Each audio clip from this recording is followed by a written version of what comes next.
What's up, guys? I'm EJ, and I'm joined by Kendall, and thank you all for checking out this edition of the Uncommitted podcast. It's been a little bit of a while. It's our first podcast in the new year. We took a little bit of a break, but thank you to our listeners, not just on Apple Podcasts and Spotify, but also on SoundCloud, Stitcher, and TuneIn. And thank you to our YouTube viewers and subscribers who are checking us out on YouTube. It should be a really great show. I'm glad to be back talking high school basketball recruiting. We'll be talking about some of the successes we're seeing from the Gonzaga Bulldogs, not just on the court, but potentially in recruiting, with some very high-end recruits seem to be seriously considering the Zags, given some of the recent predictions we're seeing from the experts and aficionados when it comes to this recruiting game.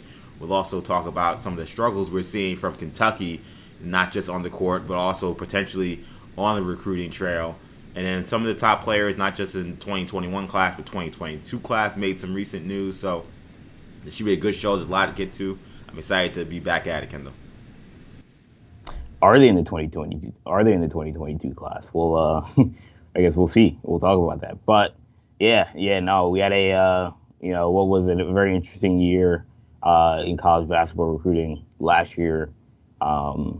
Given, we had the pandemic hit and guys making their decisions based off of that, potentially. And we saw guys go to the G League, which was a surprise. So we'll see what 2021 brings on the recruiting trail. But certainly there are some trends that seem to be going well for some teams and seem to be not going well for some others. So we'll get into all that. But yeah, excited to get back to this conversation.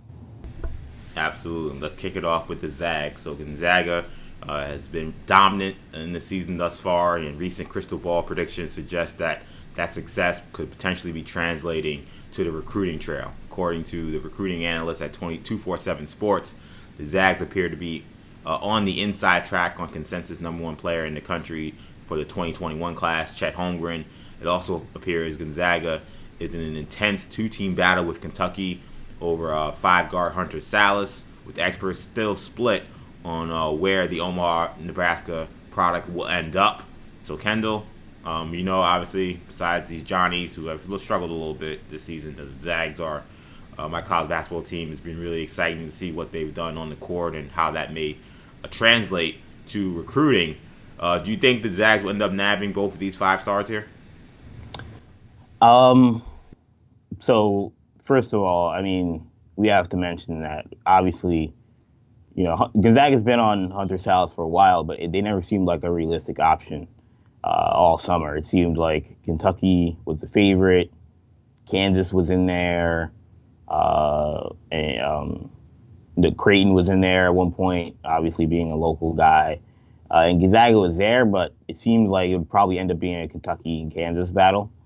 But there's no question that what Jalen Suggs has done has obviously put Gonzaga potentially in pole position to land Hunter Sallis here in the spring signing period, because obviously what these guys love to see even more than, especially the 5-star future one and done guys, is they love to see other one and dones thrive at these schools. And Gonzaga hasn't.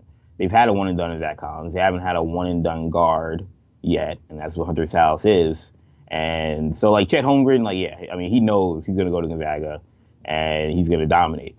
But Hunter Sallis, look, Gonzaga put a lot of chips in Jalen Suggs, and in some regards, they got lucky that some of these other blue bloods didn't really invest as much time and effort in getting Jalen Suggs, because they may have thought he was going overseas or going to the G League or maybe playing football. So Gonzaga spent that time, they spent that work. Hunter Sallis, there isn't that necessarily concern. So, they have to fend. This is the first time Gonzaga would really be fending off Kentucky and Kansas to get a 5-star recruit. And so in some respects, getting Chet Holmgren is, the number one player in the country and it would be a major statement. It's kind of expected considering, Gonzaga's history with bigs, and you have his teammate on the roster. Whereas Hunter Sallis, that's a guy that, and also Holmgren, you're not competing against Duke and Kentucky to get him. For whatever reason, those schools aren't recruiting him either. But when it comes to Hunter Sallis, you are competing against the blue blood. So this is a unique recruitment. I tend to think that they'll probably get both. the way the trends are working, the way the trends are looking. The one caveat I will mention though is that the Chet Holmgren recruitment, for a lot of the last couple of months, it's reminded me eerily similar to the Jalen Green recruitment of last year, in that he hadn't talked much about his recruitment on the record. He doesn't do many interviews. He did one recently with 247, but he doesn't talk about his recruitment that much. He doesn't seem very interested in the recruiting process. And there's one school last year with Jalen Green, it was Memphis. This year with Gonzaga, that people kind of assume, because he's not doing all these interviews, they kind of assume probably was going to go, given he took a visit there, and that's where the obvious connections are. So chalk it up to he'll probably end up going there. And just like with Jalen Green, he was bound to go to Memphis. But the one thing that happened with Green that could have been foreseen was that his obvious disinterest in the recruiting process meant that he was probably going to go pro. So I do wonder if Chet Holmgren, he has said time and time again that, he wants to play in college, but he's always left, kind of a caveat. Recently, he didn't leave a caveat. Recently, he said, I am going to college. It makes you wonder if that's where some of the recent Gonzaga, picks have come from. But, that's the one thing I'll throw out there, is that, while, yes, I think if Chet Holmgren plays college basketball, I think he'll go to Gonzaga. If he doesn't play college basketball, then obviously he will not be a Gonzaga Bulldog. And I don't know if it's a 100% guarantee. But look, if you're Gonzaga, I mean, you don't care. I mean, obviously you care because you want him, but, you're not gonna not recruit him or say we don't want him because he's considering going to. It's just the same situation Memphis was in with Jalen Green. If you have a chance to get that guy, you got to try and get him. Yeah, I mean, in terms of how I think this will shape out. Look, I mean, I think one of the things, I think you hit the nail on the head in that these one and done guys want to see players go to a school and thrive individually and team success wise, And, we've seen some guys maybe go to a school that isn't the greatest, and maybe they end up still being the number one pick or a top 2 or 3 pick. But we don't see that school really ever use that momentum to get other guys. I think a lot of times it's because those schools, LSU is the one that comes to example, the era of the the previous coach they had, not Johnny Jones, not Markel Fultz, right? Or Marco Fultz is another one, where you don't see them really double up on that success, and then eventually that coach is gone because there isn't a pipeline coming through. I think the difference with Gonzaga and what these recruits are seeing is not only can you go to this team that plays team basketball. I mean, when you watch Gonzaga play, they're not here's the ball and just you go do whatever you want. Like they run a system. They're about sharing the ball. It's not going to be one guy taking 25, 30 shots. And there's a hierarchy, even though Suggs is the most talented player in Gonzaga, the guys that get the most shots are Kispert and Timmy. So, but despite that, you're seeing still Suggs have this great season, and you're seeing Gonzaga just run through everybody, and they look like a for sure Final Four contender and finalist probably. So I think when these guys are seeing that, I think it's kind of making it clear, why am I going to jump to these other schools that haven't had the success in terms of recent recruits thriving individually and as a team with the squads they go to. Why do I go to Gonzaga, which we know has a great player development system, great coach in Mark Few, and one of the winningest programs we have in college basketball right now. I definitely think they're going to get one of the two. I can't say for sure they'll get both. I mean, I've never seen Gonzaga get 2 top 10 kind of guys. That's never happened before in the history of the program. So I'm not going to just say, oh, yeah, book it. That's going to happen. When you get into this game, crazy, weird things happen. And who knows, Hunter South can go to Duke. And we'd be like, whoa, what the heck? You don't know what's going to happen. Look, man, but, I know exactly what you mean. Right. So I don't want. One week you think Jalen Green's, signed with Memphis, and the next week he's like, I'm going to the G League. Yeah, he's signing with the G League. So it's, you never know. But, I get the impression that, with Holmgren, the only thing will stop Gonzaga, I think, will probably be a professional route. And I think that it helps that, the guy's coach has been going to Gonzaga games all year. That he's seeing his homeboy, Jalen Suggs, lift his NBA prospects. Jalen Suggs was not considered a consensus top 5 pick before this season. Maybe top 10 for most people, but definitely not consensus Yeah, top not a five. consensus. Yeah, And he was going to be a lottery pick, but right, you know, lottery there's pick people for that had sure. questions. Right, and now I mean there are questions about should he go number one. I mean that that wouldn't have happened if he went to the G League. That's in my Right. opinion. I don't think that Yeah, would look have at happened. Dacian Nix. You know, they were kind of viewed on the same level. Most people had Suggs ahead, but still, you know, same class of point guard. And Jason Nix, um, it dropped some people by this, you Yeah, know, because he's just out of sight, out of mind. yeah. So to me, it's very clear that the Gonzaga success on the court is instrumental to what we've seen off the court in recruiting. It's going to be fascinating to see if they're able to bring it home with these 2 5-star recruits. But I mean, I've made the pitch for years, and you know it. Like to me, if you want to work on your game and develop, there's just no better coaching staff in the country to me than So Gonzaga. I've just seen it with too many guys who came in as I'm talking is about there a, guys who were not heralded that became NBA lottery picks. You know, right? Is last there a minutes. concern that the Gonzaga roster going forward, like let's say next year they do get both these guys, and both these guys, let's say they get a mass exodus of guys that leave this year. Um, like let's say like their whole starting five, Timmy, um, you know, Suggs, Kispert, Ayayi, Nemhard. Let's say they all go to the league, and but then they bring in these 2 guys, and you know they still have the guys, you know, the role players from last year on the team. Is there a concern that now you're going to have a freshman-led team and that it won't be the well-oiled machine that we've seen Gonzaga be because Yeah. they have 4 or 5 guys that have been in the system? Yeah, I mean, I think this season is probably the season where the most attrition could potentially happen. But what we've seen from Mark Few, he does a really great job of kind of like layering his team and his recruiting. So I think he's sometimes able to identify who are guys that for him it hasn't really been one and done, but guys who may be out in 2 years or 3 years, and always seeming to have a transfer ready in the wings.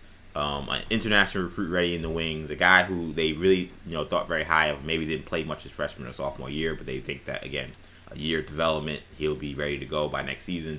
I'm not too concerned on him because I've seen this movie before where Gonzaga loses guys. I mean, they lost Demontis When they lost, Sabonis yeah, and Sabonis, Wiltshire. Karnowski, and Collins all in the same year, right? Right. And they replaced No. So Sabonis came back, but yeah, Sabonis came back. They but lost I'm Collins talking, and Karnowski. yeah, and the next and they They were brought in Petrick. right, and then they came back and they were still a top team. Yeah. Like it, and it's always with guys that maybe the rest of the college basketball world isn't familiar with. Like Gonzaga has dudes on their roster right now that are very good and they really think can play that aren't getting minutes. And those guys didn't come up and like, who's this guy? It's like, well, when they recruited him 3 years ago, I mean, Gonzaga thought this guy could play. It's just the roster was kind of stacked and he didn't get time, and so I'm not super concerned because I feel like just the way Few operates, he just attacks building a team on all 3 prongs. Like next year, recruiting American, recruiting international, and transfers. So portal. yeah. So to me, when you're that multifaceted, I'm gonna give you a chance to figure out. And he's not what happens if recruiting. you have mass He's not recruiting exodus. 5 freshmen that are all going to start next year. Right, Like exactly. he's recruiting 2 guys. Just like this year, they brought in Nemhard and Suggs as like 2 newcomers that were going to be in the rotation.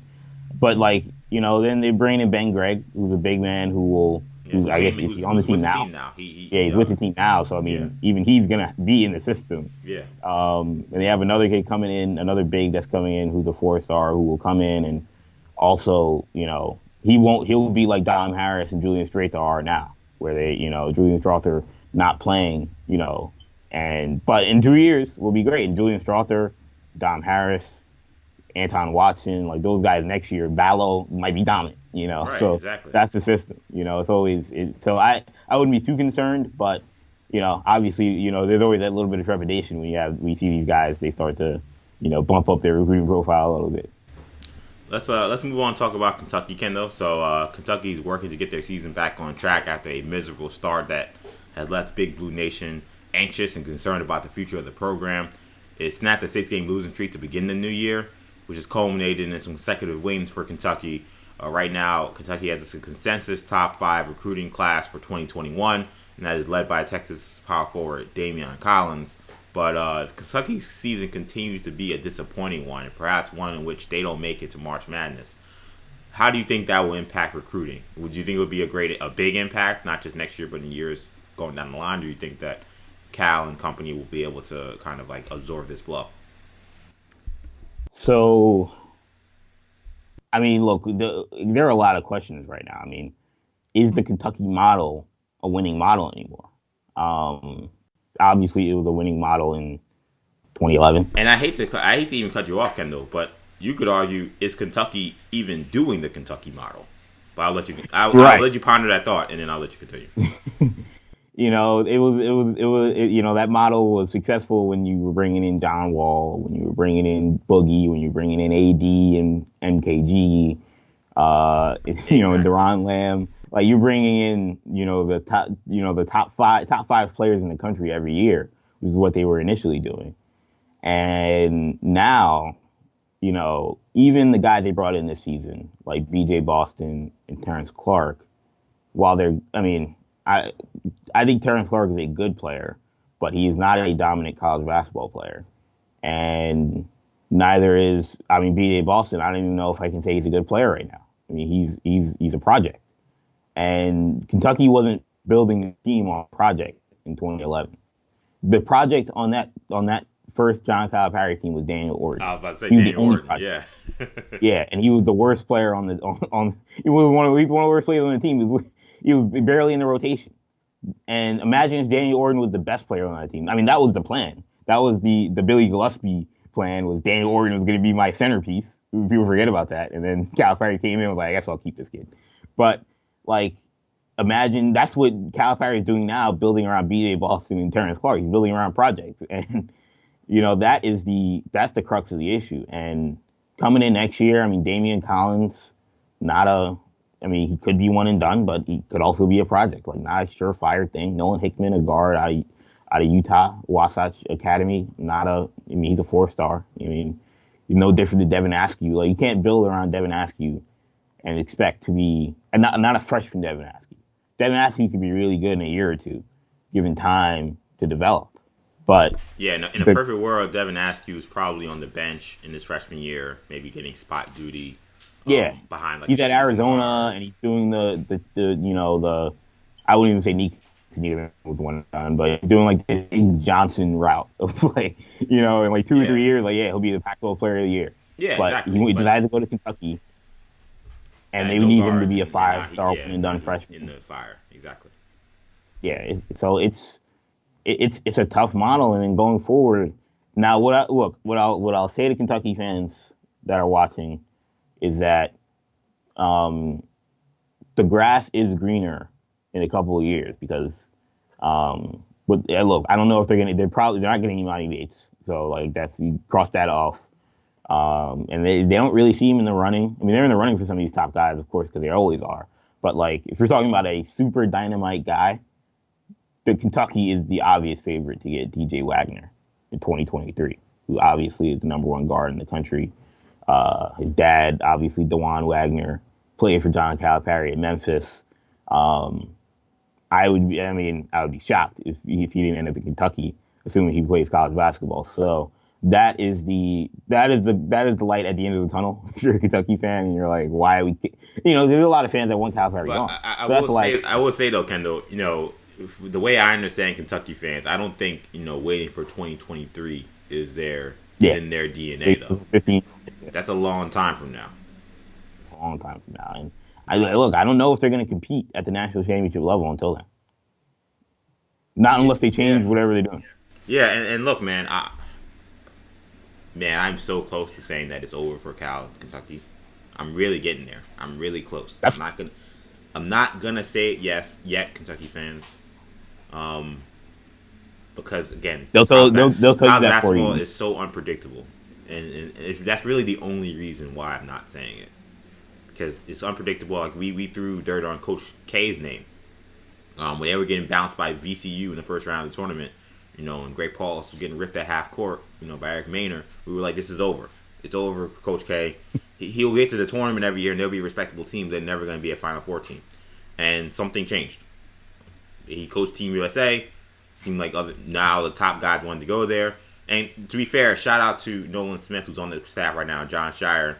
Guys who worked on their games by their senior year became just unbelievable college basketball players. Yeah. Led them to that first national championship. But things changed, and Coach K, is where he's at right now. No, Duke's not having the greatest season. They've had a lot of a lot of turmoil, given every team has had a lot of turmoil with the COVID, but they've had it particularly even with their head coach.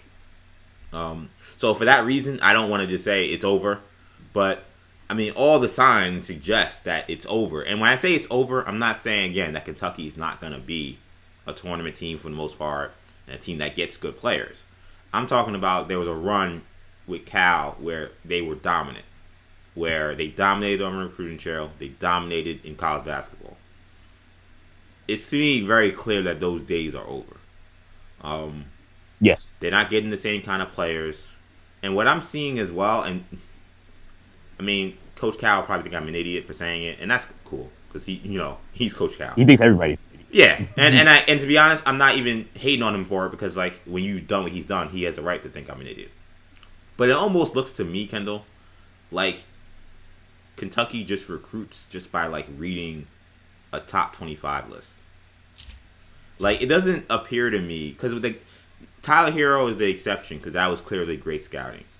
But it just appears to me that the guys they're getting don't seem to fit what Coach Cal wants to do, the system and the culture and the identity that his teams have had. Like, say what you want about those teams that had, top 2 or 3 guys in the class and stuff like that. I felt like those guys also fit Cal and fit the program and fit what he was trying to do. When I've seen the guys that have come out of that program the last 3 years, I don't see that. I see kind of a mismatch of, I feel like Monk and Fox probably were the last class where I felt like, they're still trying to like make this Monk, make sense. Fox, and Bam. I mean, that was a great. Yeah, they were trying to make this still make sense, and even if they weren't getting the top guys, they got 3 hell of good basketball players. But since then, I just feel like the guys I'm seeing come through the program is just like, all right, we just need to get a top 10 guy because, we're Kentucky. All right, this guy will come. Oh, he can't shoot or whatever. We'll make it work. Like, I don't see any plan for how he's doing this. And I felt like initially there was a little bit more thought behind it. And, I don't know, Kentucky fans in the comments, you could tell me I'm, again, an idiot and I'm crazy. But, I mean, does this roster make sense to you? When you look at it, it doesn't make sense to me. I don't see. I mean, it would make sense. I don't see enough point guard depth. I don't see. I feel like for years now we haven't seen them really invest in a big man, like really on the recruiting trail. Not an elite big man. Yeah, like no. The guys they've gotten are guys that shouldn't be starting in the as freshmen. Yeah, they're all the same. Yeah. You know what I'm saying? And then they end up staying you end up with a Nick Richards and an EJ Montgomery who end up having to stay 2 or 3 years. Or 4 years, or however long Nick Richards been out. It felt like 4 or 5 years. But, like, you end up having, because these guys, like, aren't one-and-done guys. Right. And then you're kind of stuck with that guy. Because, like, then it becomes harder to then recruit the 5-star guy. And when you build your team around those guys having immediate success, you get a 5 and 6 star, 2 and 6 star before they started winning some games. Like, and that's why I kind of start to wonder, like, is there real thought behind these recruiting classes he's bringing in? He's bringing in good players still, guys that are highly regarded, but he's not bringing in the top guys. We don't know why that is, but that's what's happening. And then the guys he is bringing in, they just don't seem to be. I mean, one of the kids you have to throw off the team, like Cam Fletcher. Yeah, Fletcher. And that was a very controversial situation. But we just didn't see that at Kentucky when things were going well. He had players that wanted to play more before. We didn't see them wanting to fight him on the bench and crying. We didn't see that. So that leads me to wonder, who are the kind of kids you're bringing in, and does it fit? It's a question I have. We'll talk about one guy later, in Jaden Hardy. We'll talk about him. We'll talk about him more in detail, but he is the one. All I'll say is that he's the one piece to this where, we could be saying next year. He feels like there are times where for schools it's like he's a got to get kind of player. For Kentucky, Hardy feels like you gotta get him. Like maybe more so than any other recruit in the Calipari era. I agree. Jaden Hardy that important, right? They're in the process. Right, and it's not to say that Hardy is the best player that they've recruited. Yeah. It's just given the circumstances and where the program is and trying to maintain some semblance of the dominance they had, I don't know what happens if they don't get him. Like, And they Coach got, K, yeah.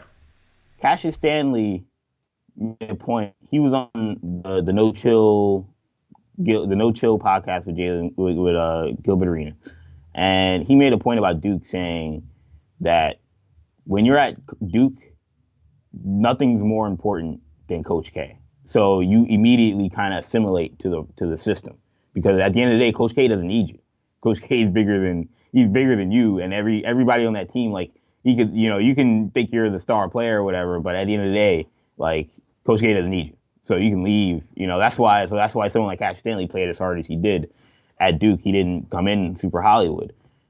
Right now, like, Calipari needs these guys because his system is it's so fragile. Like, his system is so player driven. Like, Coach K develops. He's similar to Mark Few in certain ways. Now, Coach K started to become a little bit like Calipari, where he's starting to rely on some of these freshmen. But at the end of the day, like, if someone like Cash Stanley could have not been on that Duke team last year, they still would have made the tournament. Like, they still would have been a top 25 team. So Coach K doesn't rely on these guys individually. Like, Calipari, like, BJ Boston not being good, that's the end. Like, that's the end of the team. Like, he needs Devin Askew not being an elite point guard, and the team crumbles. Like, Terrence Clark's been fine, I think, but because the other guys haven't really stepped up their game, like, now you need him to be Tyreek Evans, and he's not Tyreek Evans. So, then that becomes an issue. So, Calipari's system right now, because it's so freshman one and done driven, that's what I was alluding to with Mark Few, where it's like, do you get to that point where now you're hoping that these guys, are as good as they are. With Few, that's not the concern, because even if the guy's not that good, well, yeah, so we have 4 or 5 guys from last year that'll pick up the slack. With this Kentucky team, they don't have 4 or 5 guys from last year that'll pick up. This is a completely new team. They brought in like 10 new guys, and not many of them are good. Yeah, it's not a great position to be in. Again, I'm not going to say it's over only because Cal's a Hall of Famer and college basketball is very unpredictable, like I said. But it's just not a good trend where we've seen Kentucky going, and to me, it's not good when I see what happened this season happen on the court, and it's just not that shocking. Not that surprising. It is shocking because see Kentucky 2-6, losing 6 games in a row. That's shocking. But the fact that it is happening isn't surprising because I just felt like this kind of season was billowing, and this is what we have now.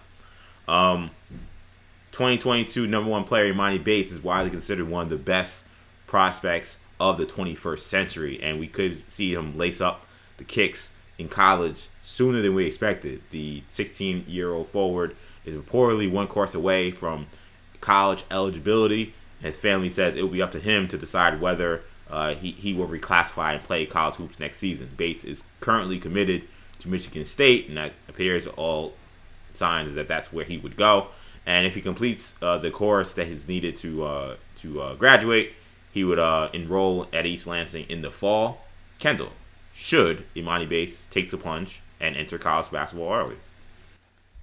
So, now it's time to eat some crow, EJ. You always like a good bit of crow in the morning. When we talked about Emoni Bates' commitment to Michigan State, I mean, we, for all intents and purposes, laughed it off, saying he's never going to play a game of college basketball. So what's the deal here? Why is he committing now? But that's a lie. I think he's going to play at Michigan State, and I think he's going to play at Michigan State next year. He is obviously good enough to play college basketball now. If you watch him play, I mean, you watch that battle against Chet Holmgren, which we really didn't get to talk about. But if you watch that battle against Chet Holmgren, like, he's clearly, I don't think he's as good as Chet Holmgren is right now. But he's clearly, a high D1 level player at this stage, and probably will be an NBA level player, in about a year. And he'll only be 17. But like, he's ready to play college basketball now. So what's the point of waiting? The only concern would be, because I remember James Wiseman had this possibility at Memphis when Penny Hardaway got the job, there was talks that Wiseman would reclassify up and follow him to Memphis, but that he'd have to do 2 years at Memphis. And that seemed to be a possibility, but he decided against it. He was like, no, I want to play my senior year of high school. I don't know what a senior year of high school even looks like for Emoni Bates at this stage. He's got his own prep school, basically, that was created for him, and, he doesn't really need to play another year of high school football. But I think one of the arguments there was for Wiseman, and I think there are for a lot of guys who have this possibility, because we've seen guys do this. Andre Dawkins, I remember, did it at Duke. That was one of the more high-profile ones where he came in early and, wasn't eligible to go to the NBA. Kyra Lewis did it as well. Kyra Lewis had to stay 2 years at Alabama. The drawback is that when guys stay a second year of college, it becomes harder for them to, it sometimes hurts guys' draft stock. We've seen it with Miles Bridges. We saw it with Marcus Smart, with these guys that are one-and-done guys that end up coming back for a second year. Now that you have a target on your back. And college basketball, now these coaches get to scout you, and you become easier to guard in some regards. So some of you guys don't want to do 2 years of college basketball. So if you're Emoni Bates, would you rather kind of just be the one-and-done guy, get in there, get out? Or would you rather do 2 years in Tom Izzo's system, playing the Big Ten with that target on your back from day one, and you're going to have that target on your back for 2 years? That's the question. Now, look, it's a crazy way of thinking about it, because 20 years ago, guys, Patrick Ewing came into Georgetown with all this hullabaloo, and then had to stay 4 years in the Big East.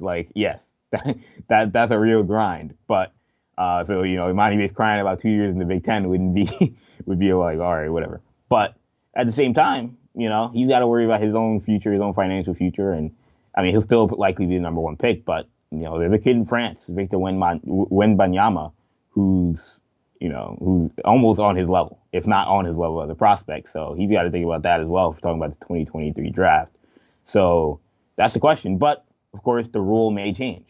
So if the rules change where you can go straight from high school to the NBA, then he could do a year at Michigan State and then just go at 17. So those are the options for Emoni Bates. I think he ends up playing college basketball, and I think that'd be great for college basketball if that happens. Yeah, look, first of all, you mentioned eating the crow, and, that's fair. I said that based on how he was talking, the commitment to Michigan State seemed very, very wary at best, and clearly that was not the case. So I gotta eat crow for that. No, that's a lie. Clearly that was a lie. I was trying to get that soundbite in there.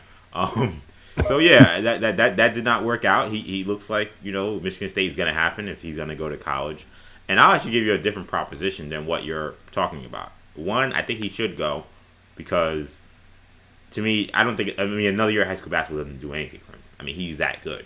He should be playing on a much more advanced level, and the ability to do what I think he would do in the college level, which I think he would be an outstanding player in college basketball, and to do it, as a kid who should be in high school at 17, 18 years old. A legitimate, not like, I'm 19, but I should be. Right, no, yeah, like an actual 17-year-old kid averaging 20 for a team in the Big Ten that's going to, compete for a conference championship, which is what would happen. I really feel like what would happen. That really goes a long way to be like, yeah, this guy is a bad dude, and that's what Emoni Bates is.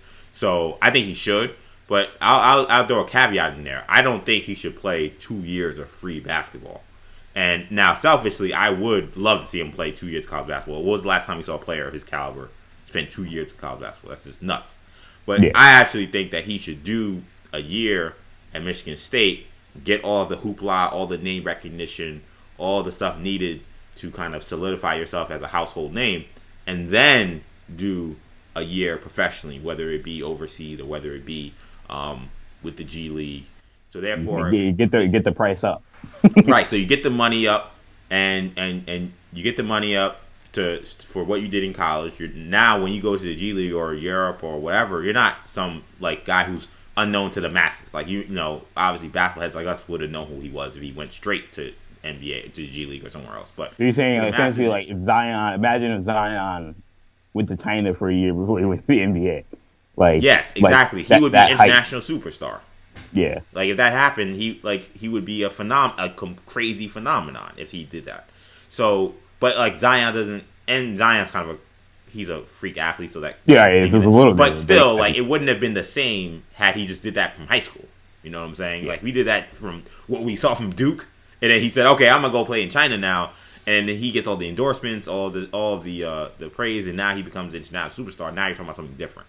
So if I was advising him, I'd say go to college now, do the 1 year, and then after the 1 year, we're gonna set you up with a deal. Whether again, maybe it's the G League, but again, I'm looking more overseas. I'm saying maybe we play in China, maybe we play in the ACB league. For someone like Real Madrid, someone like that, if they would want someone like him, which they should. I mean, so. I would put him in that kind of environment, and now the guy becomes, we've seen him play against high school kids, college kids, international competition. I mean, you want to talk about a good feel for who this guy is as a player, we would know that by then. And again, I only suggest it because I know it's a risky proposition, because what happens if you go and, things don't work out. But I'm suggesting because the guy's that good. So, he's a special kid. So to me, that's what I would do. I would do the 1 year at Michigan State as a 17-year-old most of the season, and then I would head out and do a year overseas. And also the reason why he should do this is, as you said, like there is some chance that maybe the one and done or age limit thing is over by the time that second year comes out. So maybe you will be able to enter. We don't know yet. Right. So you don't want to. So that's why you do it, because. What is doing high school worth when you could do a year in college and maybe still be able to leave after 1 year? You do agree that playing 2 years of college basketball isn't in his best interest? No, he should not do that. Like that to me, I'm not necessarily as concerned with the chance of people. Yeah, like people knowing how good he. Like again, this guy is a phenomenon. So right, he'll be fine. Yeah, he'll be fine. You get the poking pride at guys, but I mean, we've been poking and prodding at Trevor Lawrence. Like, he's still gonna go number one. Like, it's not, what is it matter? When you're that good, again, there are some guys that, yes, that is an issue. But when you're that kind of phenom, it's different. So, yeah, we'll poke and prod them for 2 years. That's not my concern. My concern would more be you're out there playing against, pretty decent competition for free. You could get hurt. It's just not. They're exploiting you for 2 years. It's just not worth it. Like unless that name, image, and likeness stuff really picks up, then yeah. If the NIL picks up, or we get serious something with compensation, maybe that changes. But considering the power that college what do you have, see real quick they're gonna about slow walk this. What do you see real quick about Emoni Bates as a player? Who does he remind you of? Is he Durant? Or is that? I mean. Of course, I think he's a Durant level prospect, but is he on that? Is that the comp? That's the comp. I mean, there's certainly some similarity. Yeah, he doesn't play Durant. I feel like at the same age was, or at least as a freshman was, had a little bit more of a I don't say a scoring instinct, but played at a much better pace, I think, than Bates does. I'll go with someone else, and there may be people who find this disrespectful. I don't. The guy's an all-star. But to me, he's like a slightly taller Jason Tatum right now. Yeah, I can see Tatum. He has way more range than Tatum did at the same age, but Tatum now... Right. I'm really comparing him to Tatum now. I'm not even talking about Tatum coming out of high school. I'm like, no. That's how good. I'm talking about... If I'm talking about NBA comp right now, I was like, kind of like Jason Tatum to me. Because both of them kind of have... Durant is just... special, like godlike offensive player. Right. The fluidity in the footwork and stuff, even at Texas, was just something I'd never seen before. And I don't think Emoni Bates is there, but he's a step below that. And to me, someone like Tatum is a step below that. The game's kind of robotic, but the skills are all there. You know what I'm saying? So to me, I would say, because Emoni's about 6'10", right? That's what they're listening. Yeah, so, I mean, Tatum's about 6'8", 6'9", so he's a little taller, but I think the way they function on the court is very much the same. Obviously he's not as good as Tatum right now, but that to me is, that would be the comp if I was comparing. Yeah, I mean, I would agree with that, and, I mean, it's scary, because, again, at the same age, Tatum, was really just a Yeah, mid-range shooter. we weren't thinking about Tatum being a guy that should play college as a high school senior. You know, like that tells you how just as a high school junior, we were like, is. yo, he should be playing college basketball. Yeah, Like, and look, and I'll be fair. Like, you know, we watched the game he had against Chet, and I said, you know, there are clearly things he got to work on. He's got to work on his left hand a little bit. You know, sometimes he's a little out of control. Rushed, yeah. Yeah, you know, pace of the game. You know, Holmgren is way more mature of a prospect, which was not the narrative at the time. No. The narrative at the time was, oh, Holmgren, this guy is a raw, he's a project. Yeah, Holmgren has gotten a raw deal by a lot of people talking about his game. Because when I watched him, I'm like, I don't see anything in what these people were talking about. They were telling me this guy was weak and was years away. You know, I'm seeing this guy playing point guard. I'm like, what are they talking about? I don't know. That's why sometimes you gotta watch. You gotta watch games. You gotta watch. You can't go off of a mixtape. You can't go off one guy's or two guys' assessment. But something you gotta watch. Chet Holmgren could play college basketball today. You know, and people were telling me the guy was raw, and I'm looking at film like, oh, I guess he is kind of raw in this AAU clip. I watched him play a game. I'm like, oh no, this guy is the real deal. Let's get to the last story of the day. You mentioned him earlier. We're going to talk about him now. Top 5 2021 recruit Jaden Hardy is putting a lid on his high school basketball career. 6'4" combo guard is opting out of the rest of the high school season, meaning next time we'll see him play organized games will likely either be in college or in the pros next season. Now, high school sports was canceled in Nevada, which is where he's from, but his team was going to be playing under the club name Air NATO. That squad was set to have a showdown with Emoni Bates' Michigan school, but Hardy will, of course, not suit up. He cited the Nevada high school season cancellation as the reason for his decision and says he's preparing for the next chapter. Kendall, what will that next chapter be for Mr. Hardy, and what do you think of his decision to chill and just say I'm not going to rock out and play this season? So, we talked about it. Calipari better hope it's Kentucky. That next chapter is Kentucky, and by all indications, it seems like this is at most a 3-horse race between Kentucky, UCLA, and the G League.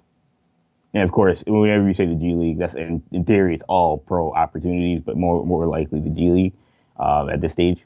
But UCLA is certainly more of a dark horse. It really seems like a 2-horse race between UK and the G League.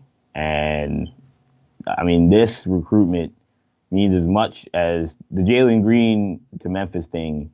It means that much to John Calipari in Kentucky. And we see what Memphis ended up being when Jalen Green didn't go there. They've been very shaky this season.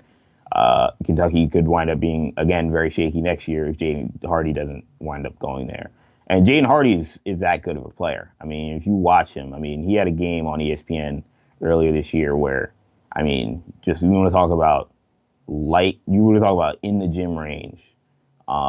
This guy, as a shooter, as a scorer, he's Bradley Beal-esque.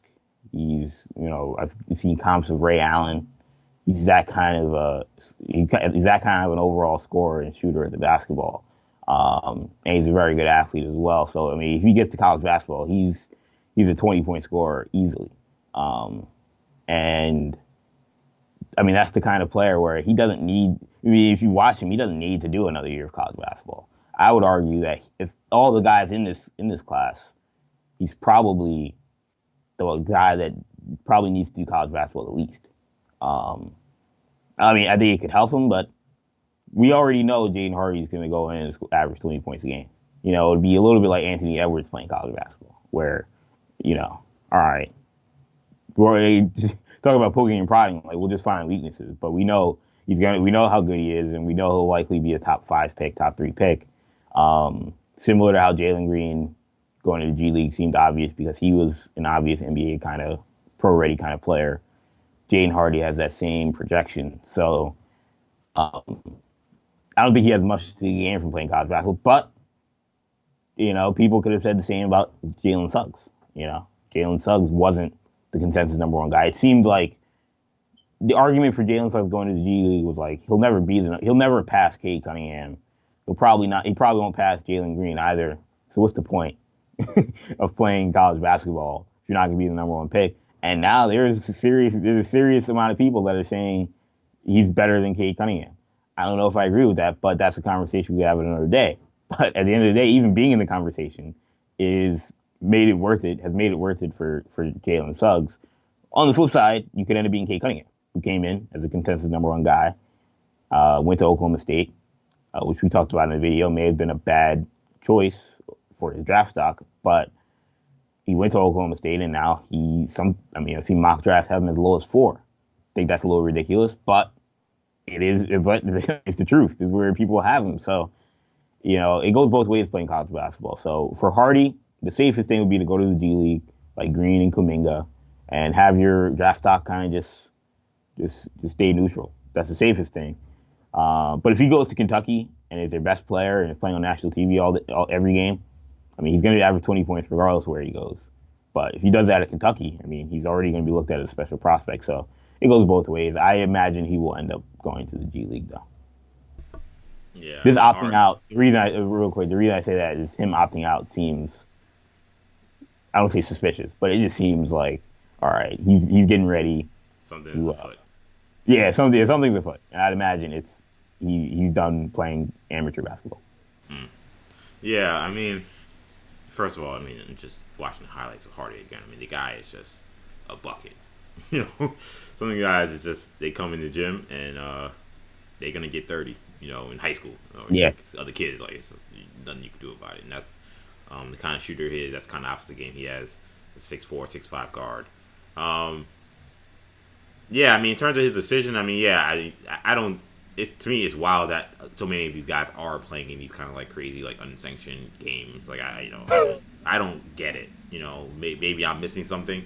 But if I was a top guy, if I was Emoni Bates, I wouldn't be playing in these games. Are you kidding me? Coronavirus, the gym's packed. Like, come on, no, I'm not playing. Yeah, it's kind of ridiculous. Yeah. Yeah, so I'm a little weird. So many of the guys have actually been playing. I think Hardy is making the right decision to say, yeah, you know what, I'm gonna chill and just see what happens next. I hope we see him in college basketball again. I'm a college basketball fan, and I think the sport is important to just like the health of the game. So now there's things that are poisonous with the sport. So I get the problematic aspects of it, but nonetheless, I think that having it as a function of the sport, I think that it's important that we get kids like Hardy playing college basketball. So I hope whether it's Kentucky or UCLA, I hope he's playing at some kind of college. I don't have a feel for what's going on here, but like you said, typically kids that are deciding to not play tells me that there's a sense of agency there that suggests that they might not be so like married to this amateur. I have to play this in this like climate in order to, move forward my basketball dreams. So, with that being said, that kind of makes me feel like maybe there is something happening with him going pro. But Hardy's nice, man. Again, the guy can absolutely shoot. And this is crazy to see just how many of these kids now come into college basketball or high school kids that are just like elite shooters now. NBA range. Yeah, with NBA range. I played high school basketball. I played in a very difficult league in New York City, and I saw great players who didn't shoot like the way these kids shoot now. You know what I'm saying? There were some that did shoot like that, but a lot of guys who I knew going D1, going to big major programs, they don't shoot like these kids do now. It's guys that I think a lot of the kid that Chet Holmgren was playing with in that game, that little guy who's got offers to like Hampton. That kid shoots better than any high school kid I've ever half seen. Court, yeah, pulling up from Curry ring. Yeah, and he's going to Hampton. Like, you know what I'm saying? Like that. This just doesn't make sense. So a lot of these guys have these pro he's trainers. Another guy in that class. What was that? No, I would say a lot of these guys have these pro trainers that they're working out with pros. Or I saw a video of Dior Johnson, kid from California, working out with Chris Brinkley, in New York, and these guys, at this point, they're working out with pros, they're training with pro trainers, so they get that same NBA development. But you're right. And I think these guys are telling them at a young age, like, to play in the NBA, you need to be able to shoot. Yeah, and because I think, coaches are just understanding, just like right now, maybe there is some, the game evolves and things change, but right now, the 3-point shot is so important to like just winning basketball that I think that, I remember playing high school basketball and it was like, almost frowned upon to be taking a lot of threes. It was like, those are bad shots, even if you're wide open. And, the way the game is played now is just so different that I think that, coaching staffs around the country just are encouraging kids to be able to effectively shoot the ball from deep, because if you're making a lot of threes and they're making twos, then you're going to win. That's just math, and that's how the analytics crew, in a very simplified way, have kind of figured out why the 3-point shot is so important. But yeah, Hardy. Yeah. I wish him well. Shout outs to Jaden Hardy. I hope that whatever decision he makes is one that he's happy with. But I would love to see him at a college, and obviously, as I said before, this is a got to get recruit for Coach Calipari. I think if this doesn't work, and again, the guy still has a top 5 recruiting class, but this doesn't work, and he's coming with the guys he has now, and Clarks and the Bostons of the world leave one and done like they were expected to. Yeah, as we've seen, not all top 5 recruiting classes. Roaring cycle that we've seen with that program. All top 5 recruiting classes are built equally. Yeah, exactly. As we've seen. So Kentucky can continue to get them, and it looks good on a media guide. We're bringing in the top 5 recruiting class, but the people that know that this isn't the same. Yeah, they don't function as a they don't translate to immediate wins for that program. It doesn't matter really, just because how it's built. Not if you're building your team around those guys. Word. You can be like, when Villanova brings in a top 5 recruiting class, or Gonzaga, like those guys are on the bench. They're not the best players on the team, but maybe one of them is. Yeah, or even if they're starting, they're around 3 guys who have played 3-4 years in the program already. Yes. Yeah. So Kentucky doesn't have. Yeah, it's just a different environment, man. But I want to thank everybody for checking out this edition of the Uncommitted podcast. I know it's been a minute, kicking in 2021 with a new show. We'll be back to our normal drops, about once a month or so. So be on the lookout. Again, of course, you can catch all of our shows on YouTube and on audio platforms. So obviously for video, you can catch us on YouTube. Subscribe to our channel, New Generation Media. When it comes to audio, you can catch this podcast on the New Generation Podcast Network. You can find that on Apple Podcasts, Spotify, SoundCloud, Stitcher, and TuneIn. Make sure you follow us on social media. We're on Twitter at New Generation Pod, on Instagram, New Generation Podcast, and on Facebook, you can find us at New Generation Media. Follow me on Twitter, EJ_Stewart, Instagram, Action EJ. Follow Kendall on Twitter at NewGenKen. Thank you guys so much for checking us out. Make sure you stay locked in. Make sure you give a comment. If you're on YouTube, make sure you give a comment to see what do you think of these these topics we had. Do you agree? Do you disagree? You want to hear what you guys have to say? And make sure you like this video if you enjoyed it. That'll do it for now. For Kendall, I'm EJ. Take it easy, guys. Peace.